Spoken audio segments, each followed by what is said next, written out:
Hey, welcome back to another episode of Walk With Me. I am David Torres, and I want to talk today about relationships.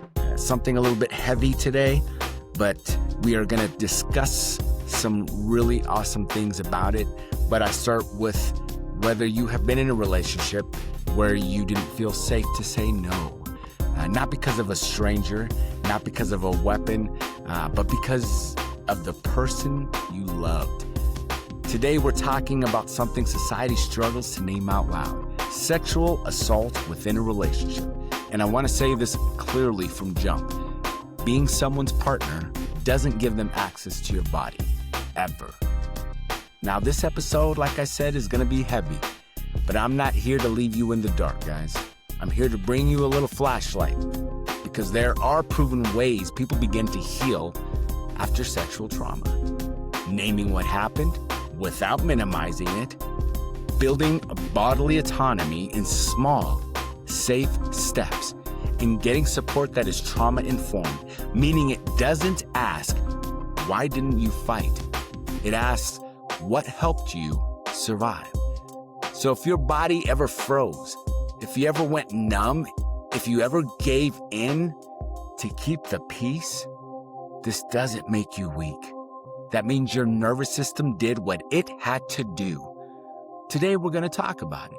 We're going to talk about what intimate partner sexual assault looks like, why so many people don't recognize it, and what survivors and allies can actually do next, step by step, so healing feels possible. Guys, take a breath. You're not crazy, you're not dramatic, and you're not alone. This is Walk With Me. Okay, guys, let's pull the mask off this. When most people hear sexual assault, they picture a stranger. But a lot of sexual harm happens with someone the survivor already knows. And one of the most ignored realities is this: intimate partner sexual assault is fucking real, and it's common. The National Sexual Violence Resource Center cites that more than half of female rape victims reported the perpetrator was an intimate partner, with a large portion also acquaintances. I want you to hear that and really take that in, because it's very important to what we're talking about today. More than half of female rape victims, guys, they're reporting, these are of the ones that are reported, that the perpetrator was an intimate partner.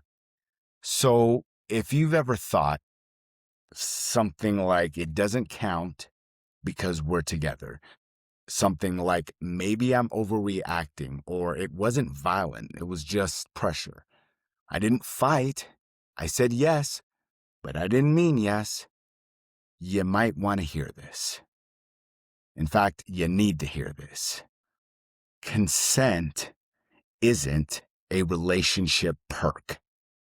Consent is a living, ongoing agreement. An intimate partner sexual assault often shows up in ways that people don't even expect. Coercion, like guilt, pouting, anger, even threats. The sentence that starts with, if you loved me, you would. There's also entitlement.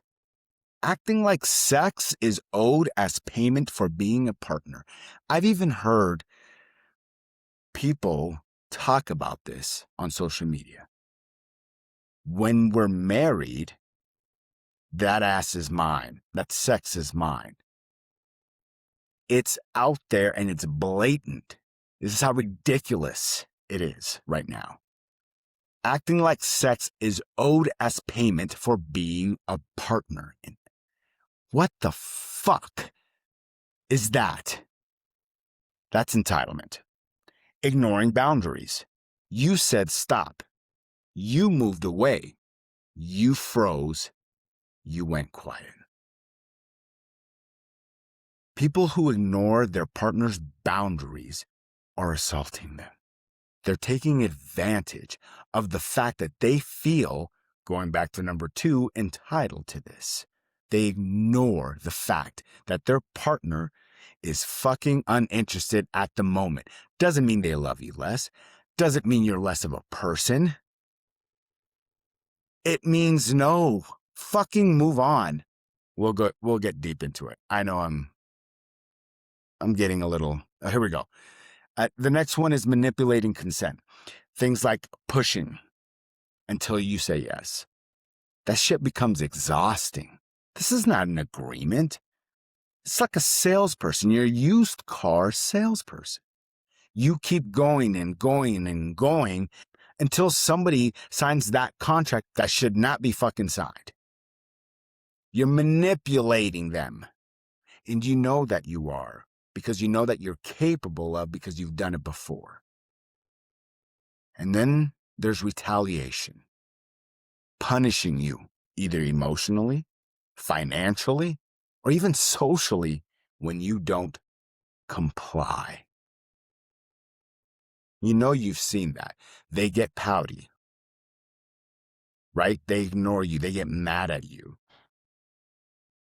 Okay? They make jokes about it when we're out with friends. This is how sexual assault shows up. So let's talk about the mechanism. Why survivors actually doubt themselves. First of all, society has already taught us that when you get married, this is your duty as a person. Your duty is to please your mate. Okay? Society has built this. So getting into that is going to take a much longer fucking podcast. But we're going to talk about it one day. Because, in fact, in a couple episodes, we're going to talk about how society has gotten shit wrong. Okay? And how we keep fighting it, or some people keep fighting it, because it's just the way it's always been. Okay, but that's the very first thing as far as why survivors doubt themselves. Because when the person violating you is a person you share a bed with, the brain doesn't always label it as assault. Sometimes the brain labels it as keeping the peace. You don't want to make this worse. You don't want to escalate the issue. Just get through it. It'll be over soon. This is easier than the fight. That's not consent. It's survival. And the body has survival modes, not just fight or flight. You may not have heard this one. I hadn't heard this one before, but also freeze and fawn. Freeze is when your body goes numb or locks up. Fawn is when you comply to reduce danger. Having sex, listen to this, having sex is in a time that you don't want to is better than what could possibly happen if you say no or if you refuse. Those responses are protective. They are not permission. And this is part of why intimate partner sexual assault can wreck somebody's identity. Because it doesn't just violate the body, it violates the meaning of love, of safety, of trust. What's next? Right? So let's talk about proven practices for healing, some things that will help reclaiming safety for you. The part that matters, the healing part of it. What do you actually do practically if this happened to you? Or if you suspect it's happening to someone you love? I'm going to give you a clear, usable framework. 6 steps that can help begin the healing and rebuilding process, because we talk about it, but not often enough do we talk about things that are out there available to us that can help us, that can start the healing process, that can get that motor running to reclaiming who you are. These steps that I'm going to go over are not something I invented. They came from trauma-informed practices used by sexual assault advocates, domestic violence organizations, and mental health professionals. Just kind of put them together. This is the kind of guidance survivors are given by groups like RAIN, if you've never heard of them. They're in the show notes. The National Domestic Violence Hotline, and the NSVRC, which is the National Sexual Violence Resource Center. They come from trauma-informed therapists. So I'm just translating it into real-world language so you can begin using it today. So here's an important safety note, though, that I want you guys to know. If you are currently in a relationship where setting boundaries could put you at risk, where your partner retaliates, escalates, threatens you, controls you, or punishes you, and you recognize this already, please understand that your safety comes first. The steps that follow are meant for people who have already left an unsafe situation or who are in a relationship where it is safe to practice boundaries. If you are listening right now and something in your body is telling you, I'm not safe to do this, fucking trust that instinct. You are not behind, you are not weak, and you sure as hell are not failing. Recognizing that a relationship is unsafe is already such a powerful first step. For you, the next step is not boundary setting or confrontation.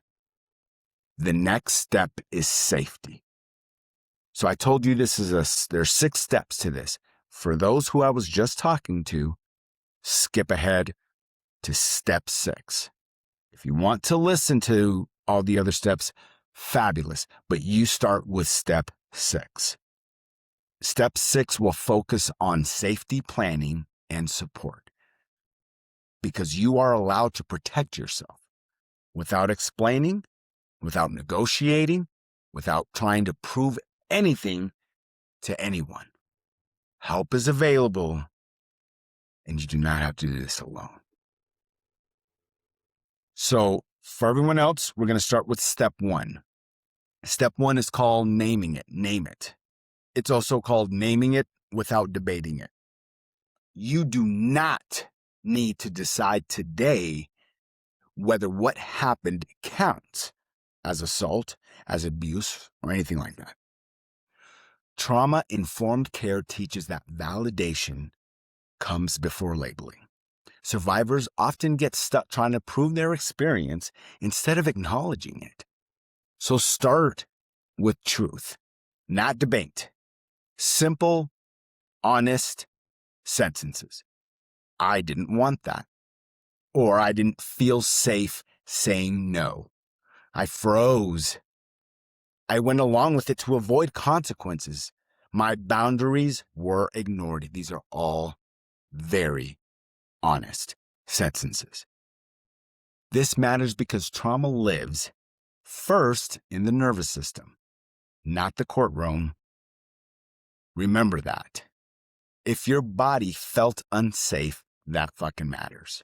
If your stomach dropped, your chest tightened, or you disassociated, all that matters.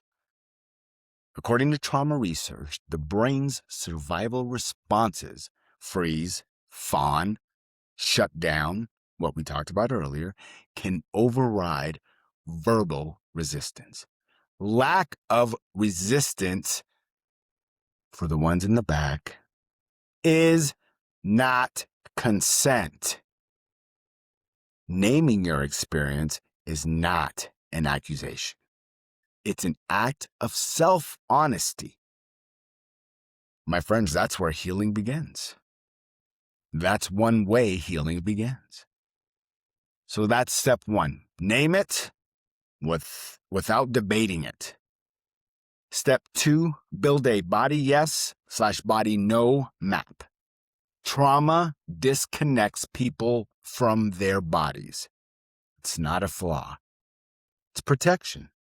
Your body knows how to protect you.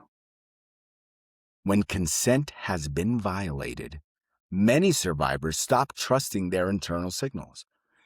Trauma-informed therapy focuses on rebuilding body awareness slowly and safely. Here's how. For 1 week, write down 3 moments a day where your body said yes with calm, with ease, warmth, grounding, relief. And 3 months where your body said no. The tightness, the nausea, the dread, the numbness shut down, those racing thoughts that go through your head. You're not judging the moments. You're just noticing patterns.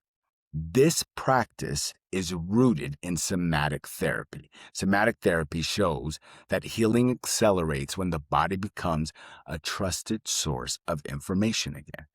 Not something to override or ignore. It's teaching your body, once again, to trust it. Your body often knew before your mind did. So remember that. Step 2, build a body yes, body no map. All right, step 3. Set one boundary you can realistically keep, one at a time. Small steps, okay? Trauma recovery emphasizes small, sustainable boundaries, not dramatic overhauls. What did I say? Small steps.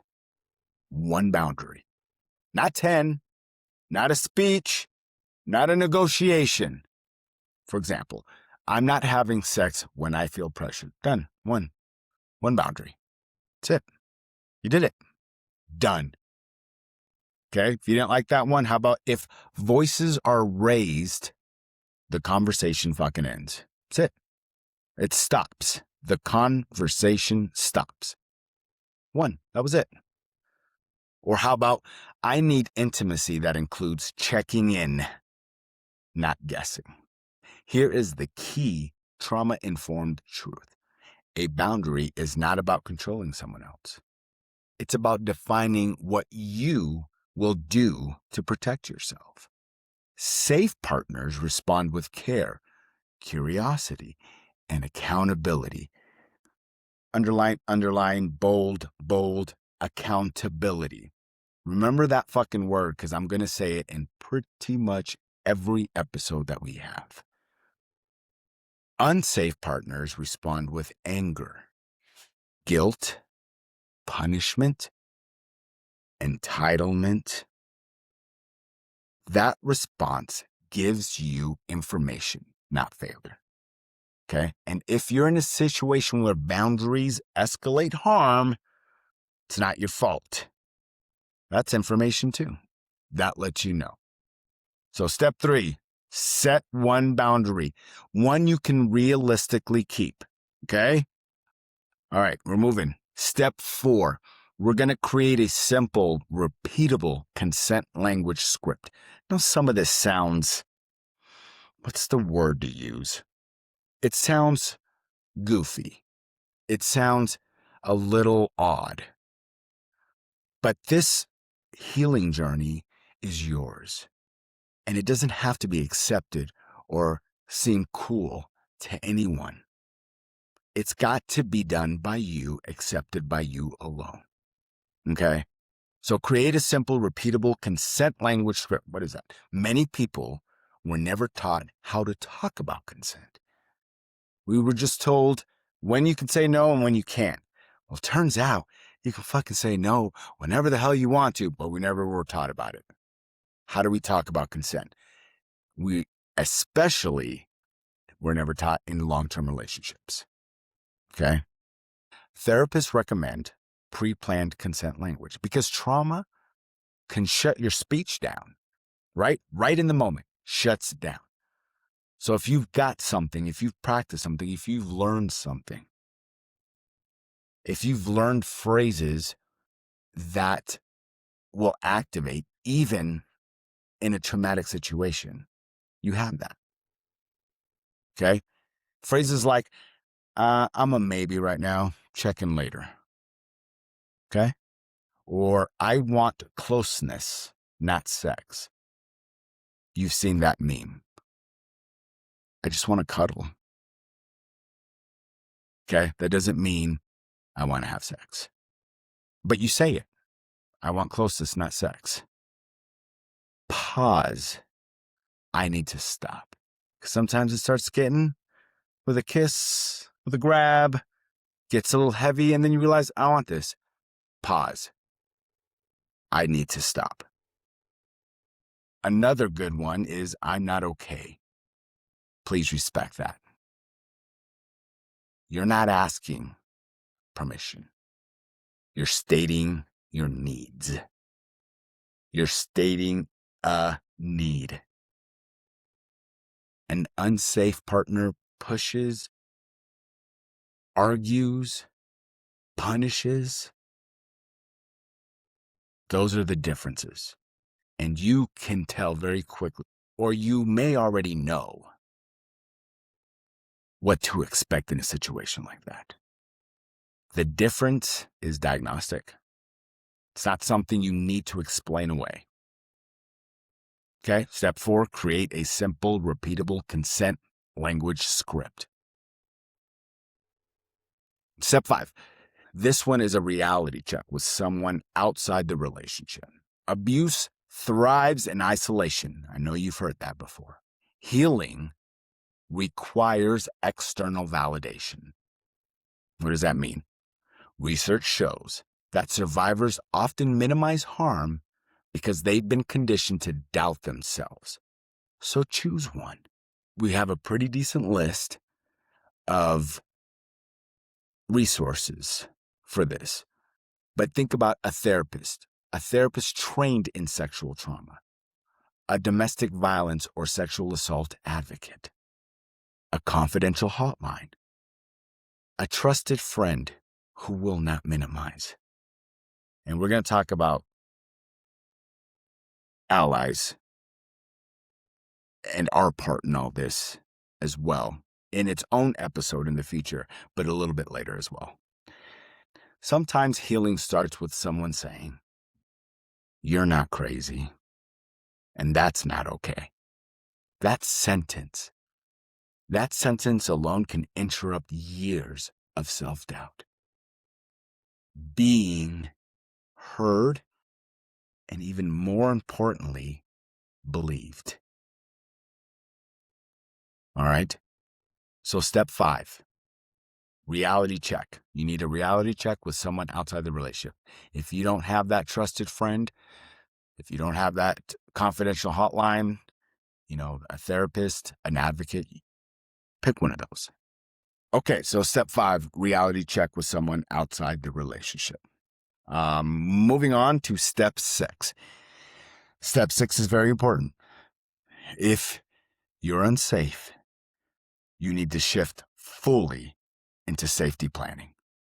If you know that your partner retaliates, threatens, corners you, or controls finances or communication, or they escalate when you say no, this is no longer about relationship skills. It's about safety. Trauma-informed advocates recommend the following.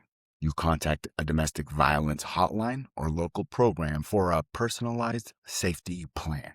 They also recommend documenting patterns if it is safe. Another one is identifying a go person and a go place. This is often the reason people don't leave. They don't have somewhere to go. Contacting those hotlines can often help with this as well. And lastly, knowing you can choose safety without explaining yourself to anyone. Leaving is not a failure. Let me say that again. Leaving is not a failure. But also know that staying is not weakness, because surviving is the goal. Okay? What you must do is make yourself a plan. In an upcoming episode, we're going to talk about something that bothered the hell out of me for the longest time until I understood it, which is why people stay in those kinds of relationships. And it's important that you listen to that episode if you're vested in this, because the reasons are outstanding. They're understandable. And if we don't understand those reasons, we can't understand why somebody feels unsafe to leave an unsafe relationship. Okay? That's why, as a go-to person, an ally, if that's who you are, you have to understand this isn't always as easy as just leaving. Okay? Anyways, that will be in an upcoming episode. I hope you tune into that one. But resources are always going to be in the show notes in every episode. So I hope that you got something out of that, and that it reaches you. And ultimately, the message at the end of the day is that I can't stress enough how I don't want you to feel like you're alone in all this. And if you do feel alone, there are resources out there wanting so badly to help. I hope you take advantage of that. The challenge/insight of the week, guys. And this one I built for survivors and allies. Okay, so this is going to be great. Your challenge: reclaim one yes. This week, I want you to reclaim one yes that belongs to you. Pick one. For survivors, choose one boundary-based yes. Yes, I rest. Yes, I say no. Did you know you could do that, by the way? Let me cut in here. Did you know that you could, that a yes is to say no? You're saying yes to yourself. I actually heard, the first time I heard that was from an interview that Shonda Rhimes did. Fucking love her. Anyways, say yes to you saying no. Yes, I trust my body. Yes, I ask specifically for what I need. Choose one. And it doesn't have to be one of those four. Choose one. Whatever it is. For allies or partners, choose one consent-based action. Ask, do you want closeness or do you want space? Practice hearing no without punishment. Sometimes, even a sigh or a disappointing look or the anger face, we're all guilty of that shit. This isn't just something that happens in extremely dangerous relationships.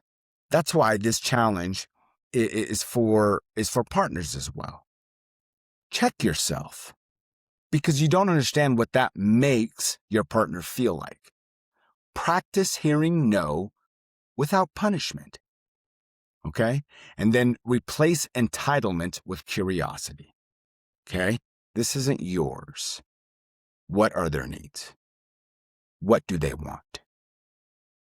What can you give them that they want? Okay? Now here's the interactive part. If you're willing, send me one sentence. This is called a power sentence. Okay? You're the fucking superhero. This week, I reclaimed my yes by, send it to me. If you're willing, I'd love to hear it. And I'd love to share it, because each step that you make in your healing journey, in reclaiming yourself, is huge and should be celebrated. Okay? You can be anonymous, do it yourself. I'm not telling you have to share it with me. But if you do, it can be anonymous, it can be short, it can be fucking raw if you want it. Okay? This show is not PG. This is David Torres telling you to say whatever the fuck you want, and I'll share it. Okay? Because we're going to do a follow-up episode where you reclaimed yes, and we celebrate it. And it could become someone else's permission slip to reclaim something. to say yes to something. Okay? So I look forward to hearing back from you guys. This one's going to be great. Okay, in our fashion tie-in this week, guys, we're going to take this subject into the fashion world, where consent has been forced into the spotlight. There's a program created to protect. Okay, so I got this online. I Googled it, and the source is Teen Vogue. There's a program created to protect models from sexual harassment and assault in the workplace, and it's called Model Alliance Program, Respect. The Model Alliance Respect Program. It's a real action-based framework that pushes brands and companies to commit to safer working conditions and reporting processes. Look it up. I'll also have the link to their website, Model Alliance Respect Program. And here's why I'm bringing that into this episode. Because it proves something very powerful. Consent isn't a vibe.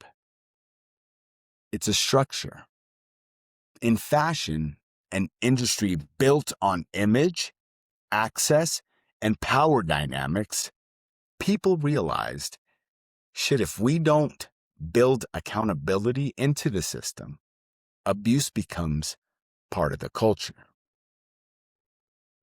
And that is the same in relationships.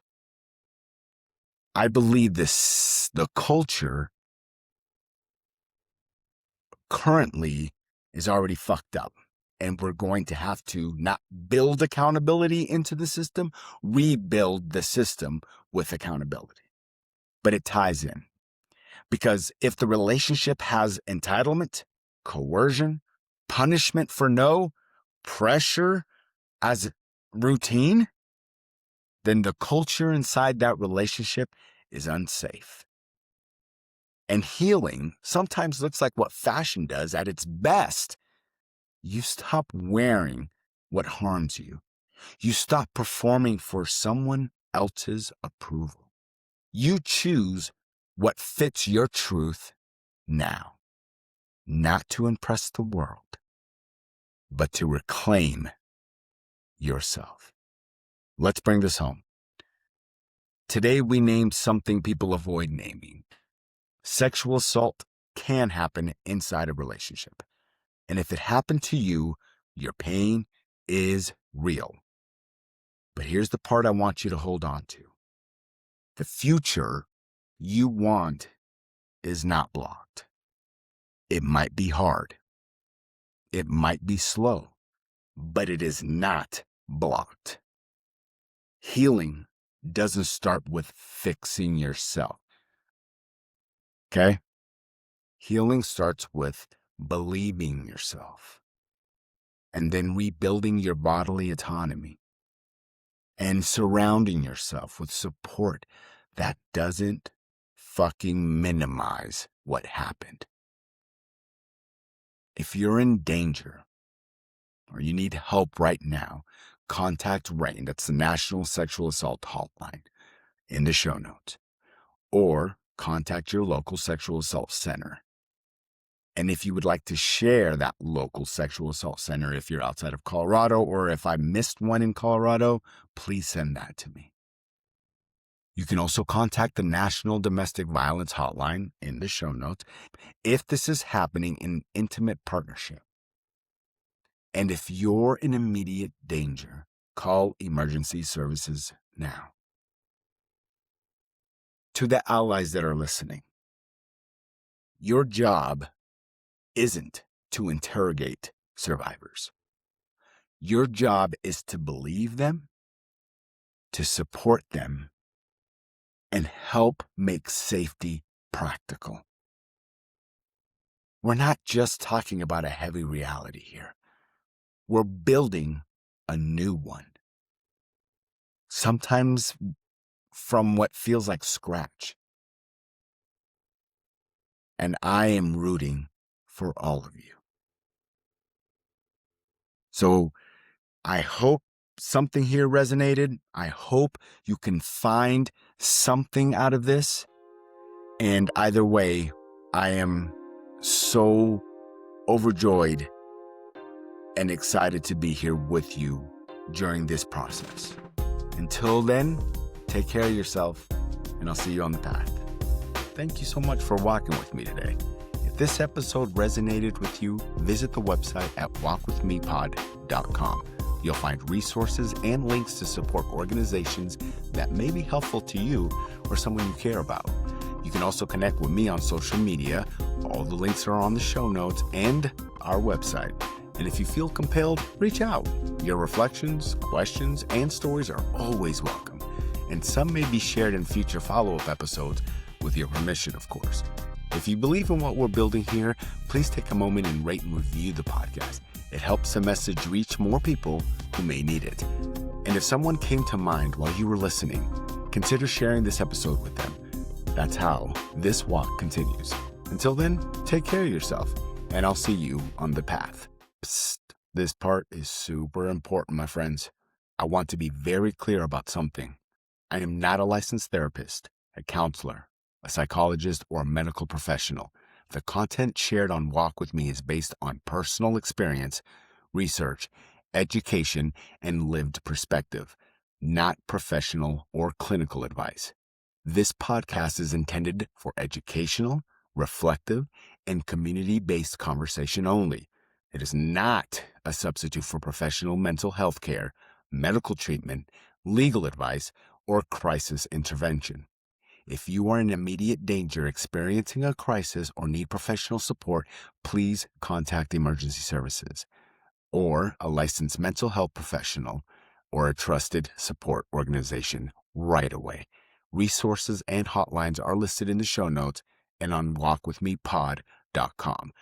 Listening to or participating in this podcast does not establish my therapeutic, professional, or client relationship between you and I. My goal here is to open conversations, challenge harmful patterns, and offer insight and hope. But your safety, healing, and care deserve qualified, professional support when needed. Please take care of yourself and seek help when it's appropriate.